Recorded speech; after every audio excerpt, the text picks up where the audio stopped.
আল্লাহ পাক তার প্রতি রহম করুন যে আমার এই কথাগুলোকে অন্যের কাছে পৌঁছে দেয়। নবীজির ভাষণ। এরপর নবীজি বলছেন, জেনে রাখো নিশ্চয়ই তোমাদের পরস্পরের, মুসলিমদের পরস্পরের সম্পদ, পরস্পরের রক্ত, পরস্পরের এই যে জান মাল ইজ্জত, এগুলো একে অপরের জন্য হারাম।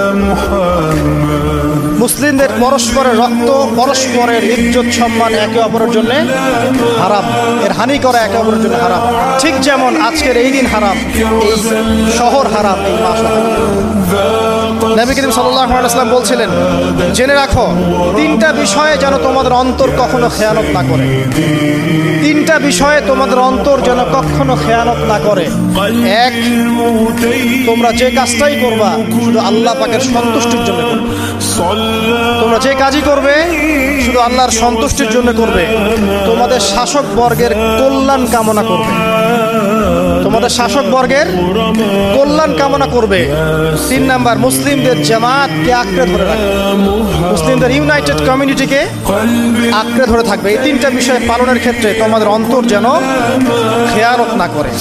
এদিন সূর্য ঢলে যাওয়ার পরে নবী সাল্লাল্লাহু আলাইহি ওয়াসাল্লাম আরো বললেন, শুনে রাখো হে মানব জাতি, এটা ভালো করে শোনেন, শুনে রাখো হে মানব জাতি, নিশ্চয়ই আমি মুহাম্মদ সাল্লাল্লাহু আলাইহি ওয়াসাল্লাম জাহেলি যুগের যত কুপ্রথা আছে সমস্ত কুপ্রথাকে আমার পায়ের তলে পিষ্ট করে গেলাম।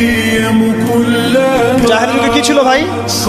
শিরিক ছিল, সুদ ছিল, মাদক ছিল, নারীর অবমাননা ছিল, কন্যা সন্তানকে দাফন করা হতো, রক্তক্ষয়ী, হানাহানি, মারামারি, কাটাকাটি ছিল। এগুলো সব কিছুকে আমি আমার পায়ের তলে দাফন করে গেলাম। এটা কি দাফন হয়েছে? তিনি বলছেন, নিশ্চয়ই আমি জাহেলি যুগের সুদকে আমার পায়ে তলে পিষ্ট করে যাচ্ছি। সর্বপ্রথম যার সুদ আমি পিষ্ট করছি তিনি হচ্ছেন আব্বাস ইবনে আব্দুল মুত্তালিব, আমার চাচার সুদ। নিজের পরিবার থেকে দৃষ্টান্ত স্থাপন করলেন। তিনি আরো বললেন, হে উপস্থিত জনগণ, তোমরা মেয়েদের ব্যাপারে সতর্ক থাকবে এবং তোমাদের স্ত্রীদের ব্যাপারে সতর্ক থাকবে, তাদের হকের ব্যাপারে সতর্ক থাকবে, কেননা তোমরা তাদেরকে আল্লাহর কালিমার মাধ্যমে হালাল করে নিয়েছো। অতএব তাদের ব্যাপারে তোমরা সতর্ক থাকবে। তোমাদের উপর তাদের হক হচ্ছে তোমরা যা খাবে, যা পরবে, তাদেরকেও তাই খাওয়াবে, তাই পরাবে। আর তাদের উপর তোমাদের হক হচ্ছে তারা তোমাদের বিছানায় এমন কাউকে আসতে দিবে না যাদেরকে তোমরা অপছন্দ করো।